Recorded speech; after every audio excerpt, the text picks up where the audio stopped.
I'm Scott Loughlin. This is the Data Chronicles, and here are your data points. Today, we are discussing AI impact assessments, which are a core component of any AI governance program. They seek to address really important, but yet seemingly basic questions. Things like what AI is in scope and how does it work? How will it be used? And so forth. But they also go into how organizations seek to address their legal obligations in connection with the deployment of AI, including looking at issues like bias and safety and accuracy and privacy, the issues that we spend so much time focused on when we are assessing AI legal risks. They also create the documentation needed to meet accountability standards so organizations can demonstrate they have implemented the right safeguards to protect their use of AI. And in that way, they may be similar to data impact assessments or DPIAs, which is a key component of data protection legal frameworks, which is an issue I would love to explore more. But at bottom, they are really important, in some ways misused or underused by organizations and often misunderstood. And that's today's conversation. Today's episode is also part of our continuing AI Mastery series, where we discuss how AI is creating issues across legal disciplines. If you have not listened to prior episodes and are interested in AI and the law, check them out. They cover material ranging from AI and antitrust to copyright, energy policy, cyber, and so many more. It's really a great resource for anybody who is looking to lean into the space. With that, let's dive right into AI impact assessments, for which I'm so excited to welcome my guest, Daniel Berrick from the Future of Privacy Forum. Daniel is Senior Policy Counsel for Artificial Intelligence at FPF, which is one of the world's leading think tanks, research, and policy organizations that focuses on data protection, technology, and the business implications of data. In addition to his expertise in AI policy and governance generally, Daniel is the lead author on a recent white paper published by FPF on emerging practices for AI impact assessments. So it's my pleasure to welcome you, Daniel, to the podcast. Thank you for having me, Scott. Great to be here. So, Daniel, why don't we just jump right in and maybe start with some basic questions? There may be folks who are in this space who really have either never heard of an AI impact assessment or don't fully understand what it is designed to do. So let's start with that question. And as you have conducted your research and the survey of the market, I'm interested in what you've learned about what AI impact assessments are. Yeah, no, I'm happy to elaborate upon that, Scott. So it's important to note that the nomenclature around AI impact assessments is quite unsettled, very much like the underlying technology itself, which is quite dynamic. When FPF and myself conducted our research into this space, what we found is that among government documents, laws, and private organization descriptions of these assessments, there were a variety of different terms used to describe them. For example, in addition to AI impact assessment, we saw terms like AI risk assessment and even AI risk impact assessment or something along those lines. So the terminology is all over the place. And that also alludes to a more underlying issue, which is that there is no one definition for AI impact assessment. There is no common definition. Although the National Institute for Standards in Technology, also known as NIST, published an AI risk management framework, which has gained traction in the global AI governance community. And in that particular framework, they describe these assessments as tasks that include addressing and evaluating requirements for AI system accountability, combating harmful bias, examining impacts of AI systems, product safety, liability, and security, among other issue areas. Furthermore, you mentioned kind of DPIAs before. In addition to these nomenclature issues, organizations also disagree about how AI impact assessments intersect with other kinds of evaluations, such as data protection impact assessments, which, for the benefit of the audience, these are particular kinds of assessments that are typically required by privacy and data protection laws, the most well known of which is in the GDPR. And these particular assessments are looking at various data protection related risks, as the name would suggest. While these assessments are distinct from AI impact assessments, many of the companies that we interacted with indicated that they are part of the same AI risk assessment process, which is looking at risk to individuals, societies, and also to the business itself. And one more thing I'd say about, what AI impact assessments are, to give further context, is how they relate to broader AI governance programs. So AI impact assessments are just one tool in AI assurance mechanisms that are part of the policies and procedures that aim to ensure the responsible development and deployment of AI technologies. There are lots of different internal and external teams that are part of these governance programs and impact assessments specifically. So you can have different disciplines represented, such as privacy, risk, product, HR, engineering, legal, and marketing teams, all involved in some capacity in assessment exercises. And in some situations, particularly when an organization doesn't develop a model or system in-house, they also will involve third parties for purposes of gathering information about how that model or system works, for example. Yeah, and I want to get back to that third party point in a bit, because I think that is one of the really interesting and key areas. But let me just make sure I have, the way I think about it. I'm interested in whether you agree or disagree. But if I start with the premise that oftentimes I will summarize at a high level and maybe in a crude way that many of these AI oriented laws, the ones that are specific to the governing of the technology and the responsible use or the deployment or development of that technology, I often kind of will frame them as like a show your work law. In other words, it's so difficult to legislate in this particular space because the technology is moving so rapidly, and frankly, it's just not well understood. And as a result, the policy developments have been around, okay, this is moving very fast. We're going to recognize that. So it's really the organization's responsibility to demonstrate that they are looking at a variety of questions through the life cycle of either their development, their deployment, or their ultimate use of AI technologies, and then documenting how is it that they got comfortable with basic issues surrounding, bias or safety or accuracy or privacy or any of the other many things that are just kind of rolling off the tongue when you're thinking about privacy. And so much like when we were all in high school math and we had to prove, some sort of mathematical theorem, that we may never have got the answer right in the end. Like, it turns out that we didn't actually get the proof right, but we got 95% of the way there. And so we still could have got an A, even if we got the ultimate outcome wrong. And that's where I kind of think of that these AI impact assessments and how they are relating back to the law. It's asking yourself, it's forcing organizations to ask those questions and frankly have the discipline to document the answers about how they have got this. In other words, it's very easy for organizations to say, this sounds great, let's deploy it. And it's much more difficult for them to say, this sounds great, let's deploy it, but let's ask these key questions. Have we evaluated bias? Have we evaluated testing? Have we evaluated data? All of those things. And then all of a sudden trying to take those questions and documenting the reasonableness of it into a one particular area, that is much more difficult. And it's that discipline, that showing the work that went into the responsible deployment is where I feel like the main value is in the AI impact assessment. Interested in your thoughts or reactions to that. No, that definitely resonates with me, particularly your reference to high school geometry. I love a good proof. That was my favorite kind of math. But no, I think you're spot on in saying that really one of the great values of AI impact assessments and other assessments too, I think people would espouse similar arguments with respect to DPIAs, is that they can serve as a compass on decisions about whether to proceed with developing or procuring certain AI products.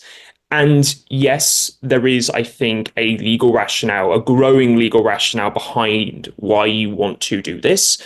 For example, some of your viewers may know that there are laws such as the Colorado AI Act that generally require deployers or a third party that the deployer contracts with to perform assessments every year and when certain changes to high risk AI systems are made. But I think that beyond what the law is saying, there is a further value in doing these assessments to check your work and ensuring that you are accounting for and managing risks effectively. Because beyond what the law says, you need to address in terms of risks. There are risks to the organization, particularly in the IP space, that impact assessments, as I discussed in the report that you mentioned earlier, are going to be pertinent to organizations they may want to address through these mechanisms.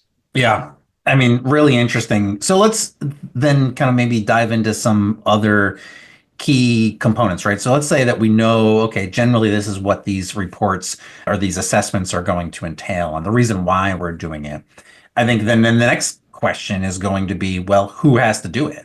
Because, you pointed out that there is oftentimes an information imbalance with respect to the creators versus the deployers, right? Or the folks who create the AI versus those who use the AI. So as you were doing your survey and research, interested in what you've learned about the types of organizations who are making use of AI impact assessments and maybe also who you're seeing is maybe not or has opportunity to use them in ways that they're not doing today. Yeah, no, so I mean, I think you're alluding a bit also to the third party information gathering issue. So I may take this opportunity to kind of address that here. But starting at the top of who is actually conducting these assessments. So whether you are developing a model or system in-house or you are obtaining one from a third party, you as an organization may have to conduct assessments. There may be legal triggers for this. It depends kind of what law is applicable to you, of course. So it's very important to be knowledgeable of those relevant laws as a prerequisite. You may also have internal triggers. For example, if you detect a particular risk, that in itself may justify conducting an assessment. You may believe that you need to do an assessment, regardless of whether you're a developer or deployer, if you believe that the context in which that system is going to be used is vastly different from the one it was intended to be used for, because that can raise novel risks that need to be accounted for. So there are many different kinds of organizations that need to perform these assessments. Now, I think you're alluding to before, there are lots of organizations which don't develop models themselves or indeed kind of create a system that adds that model into it. Rather, what they'll do is they may obtain from a third party these models or systems. In the case of organizations which are obtaining the underlying model, which viewers can think of as kind of the engine which powers the vehicle, which is the AI system, the organization, the downstream organization, may fine-tune that model for a particular use case and add input and output guardrails to it to address particular risks. But because the organization, this downstream organization, was not involved in the model's training, they typically want to consult with the third-party developer or system provider to obtain relevant information for the impact assessment, namely, how is it trained, how has it worked? In addition to helping the downstream organization service potential use cases, the model developer may possess certain unpublished information, such as how it was trained and how certain risks were mitigated, which will inform the impact assessment. But there are barriers to obtaining this information. The first of these barriers I classify in the report as like a technical barrier, which can prevent some developers and providers from providing requested information. What are these technical barriers? Well, lots of the training data sets which underpin the latest generative AI models, for lack of a better phrase, are quite large. And the size of these data sets can prevent organizations which are developing these models and systems from extracting insights from them, which the downstream organization may want for the impact assessment. This can be exacerbated by the training data sources not communicating the data's biases and other limitations. And this has been kind of uncovered in various research, which was published over the past few months.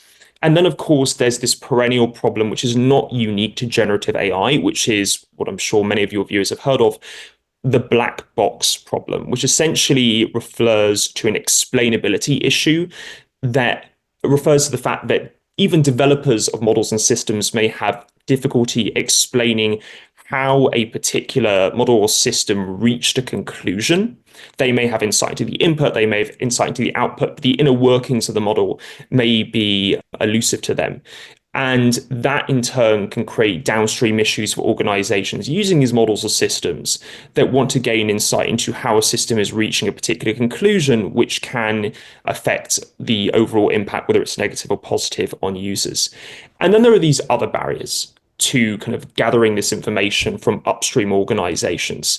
Third parties may not willingly provide information about their AI models and systems because, for lack of a better word, it represents their secret source. There are various IP-related considerations, and they feel that if they were to share that information, they would lose some of those IP protections.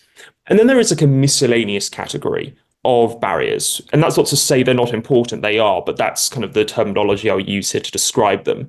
The first of these refers to situations where, let's say you're a downstream organization and you're communicating with an upstream model developer about how they mitigated a particular risk. You are put in contact not with an engineer or a lawyer who's close to AI governance matters, but instead a business or sales rep or a lawyer that is a SaaS attorney, for example. That's not to say these individuals aren't smart and they're not capable, but they're not in a position to answer questions that you, as the AI governance professional at your downstream organization, wants for purposes of completing the assessment. And then there are other kinds of issues that aggravate this information asymmetry between downstream organizations and these third parties. And that is information asymmetries among the third parties themselves. So let's say you're an organization or a downstream organization and you want to obtain a hiring platform from an upstream organization which provides these tools.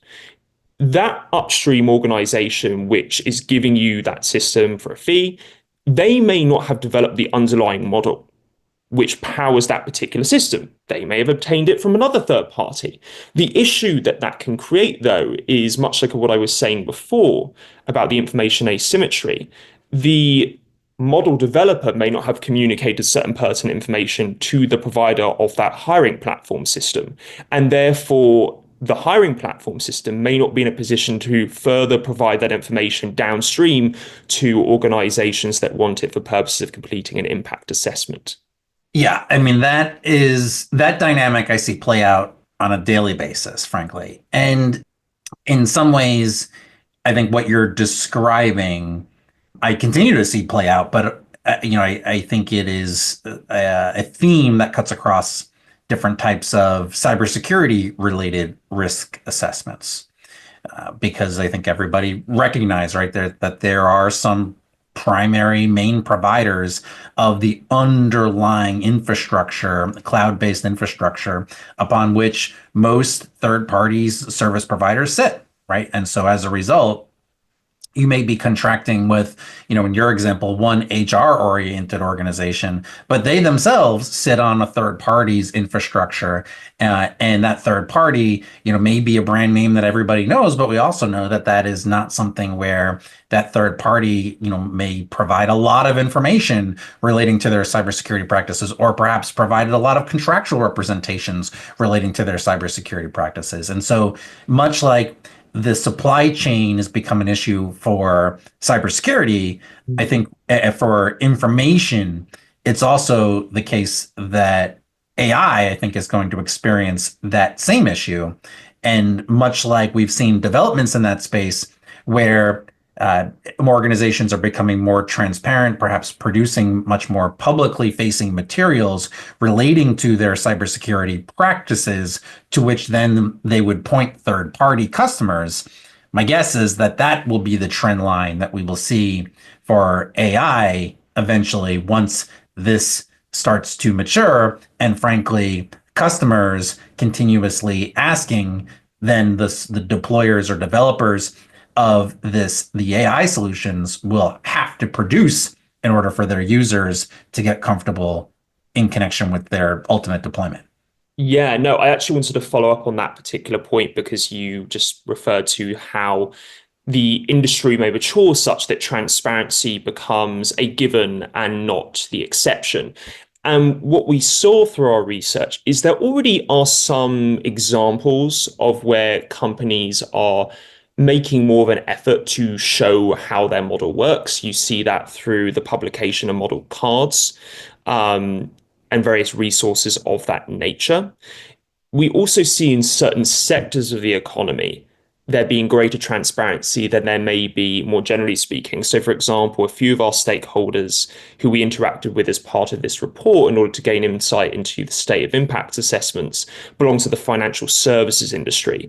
And the story that they told was quite different from the majority of the member companies with whom we interacted. They said that there was much more of an expectation that organizations which are providing AI models or systems be transparent with them as to how the system was developed and how it works. Because one, these companies, these upstream companies, have a better understanding of the regulatory impetus for sharing this information. They understand the position that their customers are in terms of needing this information.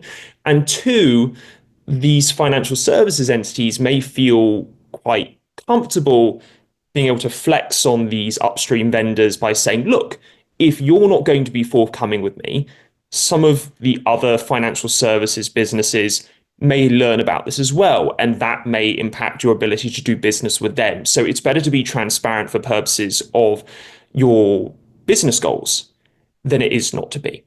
It will be interesting to see if those kinds of rationales permeate into other sectors of the economy, but it's, too early to tell. One more thing I'll add is I think it'll be very interesting to see what effect laws have on transparency beyond these kind of market effects, which I just described. So, for example, in the Colorado AI Act, there are requirements that these upstream developers essentially need to collaborate with downstream users of their models and systems to help them complete these impact assessments. It'll be interesting to see what effect those have on resolving some of the transparency issues that members who were engaged with as part of this report shared with us. Yeah, really interesting. So if I'm kind of taking all of this in, Daniel, is I think, where we are kind of falling out is that this obligation and need to conduct AI impact assessments is not limited to either just the users or to the developers. It's really to everybody. And the scope of those impact assessments may differ depending on which side you sit on. But in the end, they're looking at many of the same types of issues in connection with those impact assessments. But importantly, as you're pointing out, and our past exchange really highlights, is that the information needed to be able to do those assessments may not always be available for a variety of reasons, either because you didn't create the AI technology to begin with, which is kind of the focus, but also, frankly, there may be obstacles internally within organizations to get the right type of information about how data, what type of use cases are anticipated, who is going to be leveraging this technology, what are the first party data inputs that are intended to be able to go into this, and importantly, what type of other integrations would plan. Not to say, and that's just what it is that we are thinking about currently, not to mention anything more about scope creep, because as we all know, right, like as soon as you start to deploy one piece of technology, then people start to iterate on it and say, hey, wouldn't this be great for us to start to use this for other use cases that are not initially anticipated? And so interested in what your research yielded around how organizations are trying to gather all of this information to ultimately then be reflected with inside of that AI impact assessment. Yeah, no, I think that's a great question. One thing I'll note, because I agree with what you said, you talked about kind of the line of inquiry, the scope of the inquiry that's kind of shaping the gathering of model and system information. There are a variety of details that a organization may want to understand how a model or system was developed and how it works. They may want to understand where the training data came from, what were the sources, was bias, were bias safeguards undertaken to see if there were various kind of fairness considerations raised by that data, what were the use cases, in which environment will the system be deployed. But this list of common considerations is not exhaustive. Companies may shape their inquiry around the information they want to gather differently. We heard from a few stakeholders that when an organization obtains a model system from a third party, it may focus the inquiry instead not on kind of interrogating all these lines of information, but rather focus on like how mature is that third party's AI governance framework? Do we have a pre-existing relationship with them? Are they a big player in the marketplace such that we think they have robust AI governance programs in place, and therefore we may not interrogate their model and system in the same way that we would if these kinds of factors were not present in reality. So that's one thing to keep in mind in terms of the information that they'll gather. What we observe for our research is that organizations tend to collect a baseline of relevant information, such as that I described in most situations. To answer your kind of question, though, about like how are organizations actually gathering this kind of information? So part of that reflects the interaction between AI impact assessments and other kinds of evaluations which make up the enterprise risk management framework.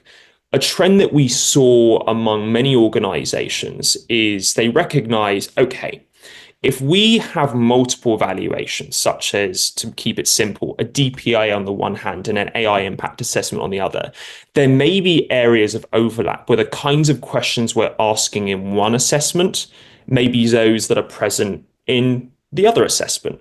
And not as a matter of law, but as a matter of just the organization of functioning effectively and maintaining good relationships internally, the entity within the organization, such as the CPO or another office that's responsible for administering these AI impact assessments, may combine these assessments into one process so as to streamline it and improve buy-in. Because what many of our members that we interact with as part of this report cited as a big concern for them is like, look, we don't want to be perceived as always being a roadblock here. We want to be partners in the development of new technologies, while at the same time ensuring that adequate AI governance measures are in place to bring out the best of these technologies while managing the risks.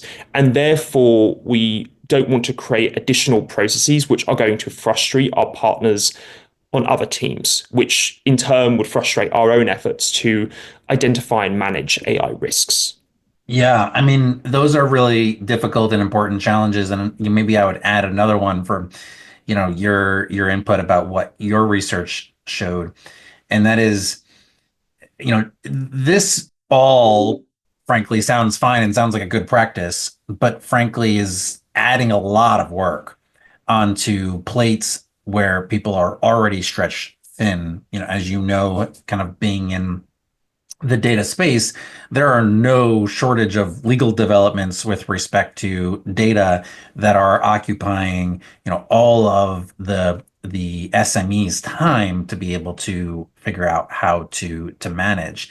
And so adding a process like this into an organization that is already managing to so many competing demands, including the level of granularity that would be needed for each one of the technologies that are being created or being deployed, can result in, frankly, just either bottlenecks within inside of that group that you were discussing, or the need to come up with some levels of automation.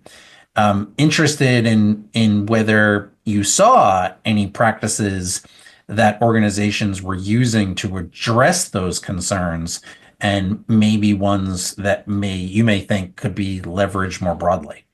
Yeah, I mean, one thing I'll just address at the outset is I think you're completely right to say that practitioners within organizations which are conducting these assessments are under pressure to perform their obligations, but they may not always have more resources. So there has been research which has shown that CPOs are typically the ones that are given these kinds of AI governance responsibilities, including over the AI impact assessment process. But they may not be afforded more resources to actually accomplish these kinds of assessments. They may not have additional money, services, personnel, etc. So, what are some recommendations that we make in our report about addressing some of the issues we've discussed today?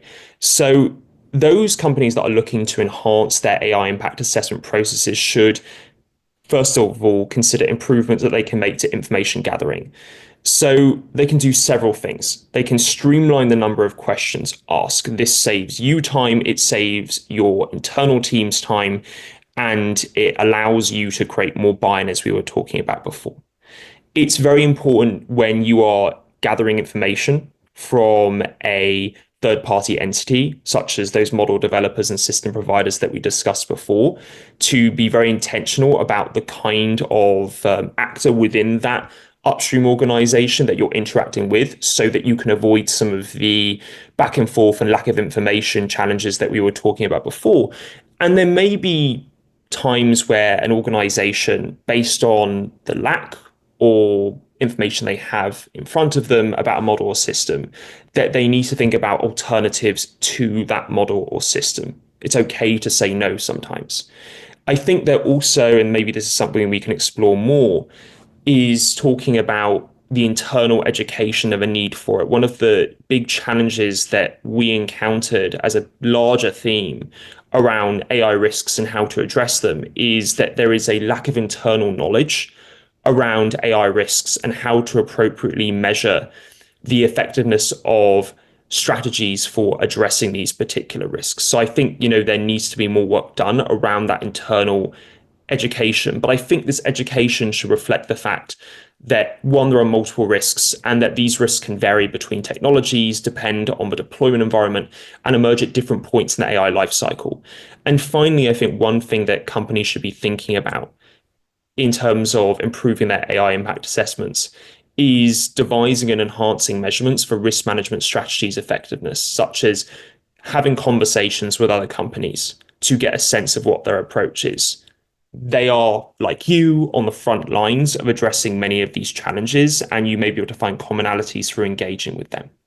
Yeah, I mean, I think that part maybe is worth underscoring because, I think many organizations for things like this, they are trying to not only understand kind of what their legal obligations are, but they're also getting a sense of, what is the industry practice for something that's so new, and something for which there is not an established precedent. I think the guidance here is that organizations are seeing like, hey, well, I know that I have to do all of these things. We're resource constrained, and we want to make sure that we're doing a responsible job on this, but we don't really, frankly, know how peer organizations are managing to these obligations, which was something that I really appreciated about the report that you authored to kind of give that insight. But I think it's worth noting that, as organizations look to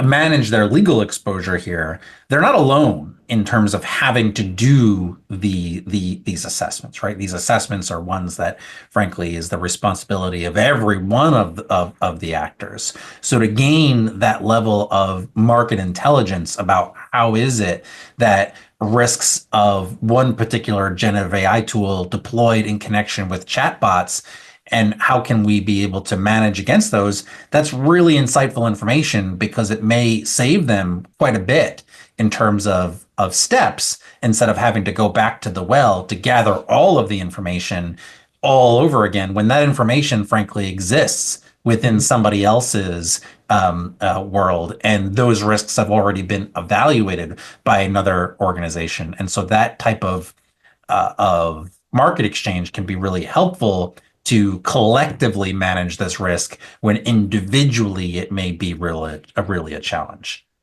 No, I agree. I think one of the things that, FPF does, which is really valuable to practitioners in this space, precisely for the reasons you just stated, is we provide, as the name would suggest, a forum for senior privacy executives to discuss business practice with other leading experts to support the development of best practices and impactful solutions. There are many barriers to figuring out solutions to various issues, namely that there aren't many means by which practitioners who are at the cutting edge of managing the benefits and risks of these technologies can speak with one another to get a sense of what their peers are experiencing, and something that we endeavored to do through this report. But as we do, I think, if I may say, as at an organizational level more generally, is to provide those connective threads for practitioners. They can get a sense of what the wider practitioner pool is doing with respect to a particular issue. In this case, how are they navigating the